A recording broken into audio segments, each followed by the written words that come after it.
This is just going to be a test to try and remove the rear bolt on a Generation 2 Honda GoldWing. This will show you where it is. We have to get it out of this area. That's about all you'll be able to see when you're actually working on it. And then I'm going to rotate it so you can see a little better actually what I'm doing. And you'll notice I've colored that tough little bolt red. Okay. Now I think I rotated a little bit too much. And move it right there. Okay. Now we're going to take the rigid tool and we're going to stick it around here, holding the tether. Or actually right through there. Now we got to get it on the bolt. So in order to do that, we're going to take the navigation rod, slip it in the back, we're going to line it up pretty close, and bang, it's on there. You can hear it click, so it was a very easy job. Now, we're going to make sure we take the wrench, and we get it set in the correct direction. We're going to stick it in through here. We'll be able to see it very plainly, and we're going to loosen it. There we go. We got lots of swing. We've got a whole bunch of 5-degree increments, and we probably have, I would say, I don't know, maybe 30 degrees there. Okay. Now we'll slip the wrench out of there. We have to remove it. So what we will do is we'll grab a snare tool, and we pick up the tether. We slide the snare tool all the way in, like so, and we get a hold of it right back by the machine nut. We bend this double, and we simply get it as straight as possible because we don't want to keep damaging this tool. If we get it straight, we won't damage it. But you can still get it off if you do it like this. So all I'm going to do is pop it off, and I'm going to bring it out like that. Now, the next problem is actually getting the bolt out of there. So what we'll do is we'll take the snare tool again, and we'll take the flex tool.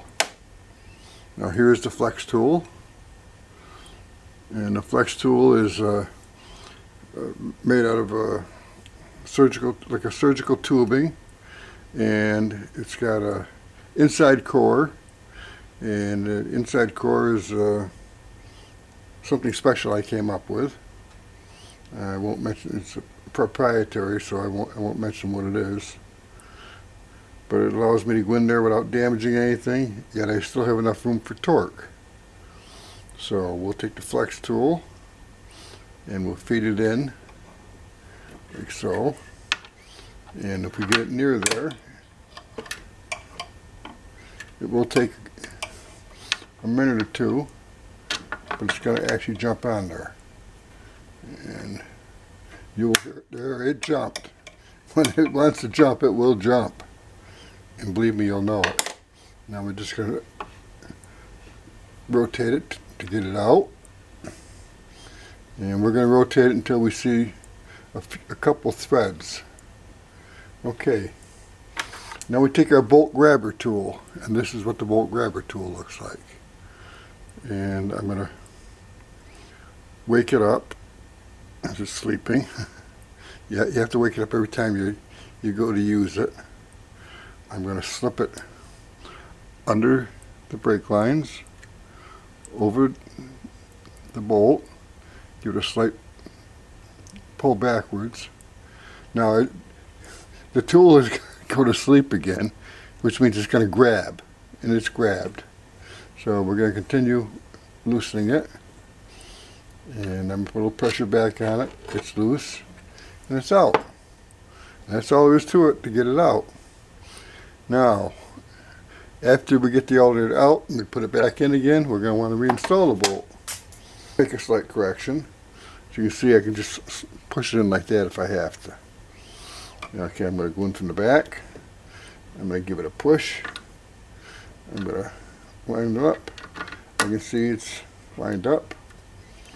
Okay, now let's pretend that it won't catch. 99% of the time it will catch, but if it doesn't, all you do is get this little tool underneath there, and we can work it until it actually grabs. And there we go, we're grabbed.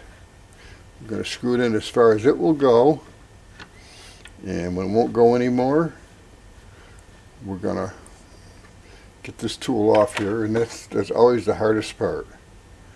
We're going to put the snare tool back on, and we're going to work it until we get it up to that little ridge in the blue. I'm going to take this end here and I'm going to fold it over tight, get it good and tight. My finger's right on here, and off it comes. And I'm going to bring it out. Now we got the same problem. We gotta put it back on again and tighten it up.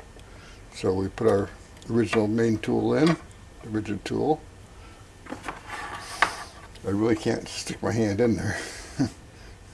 But anyways, I'm going to put the navigation rod in the back, and that allows me to aim it. There, it's on. We've accomplished it. Now we take this wrench. It's the wrong way, so we will flip it the other way. And that seems like it can get underneath the brake line without doing any damage. So let's do that. Okay, we're on it. Now notice I got swing way down to here. No problem. It's a very long wrench. It's sold on eBay because it's been discontinued wrench, but there's a lot of them available.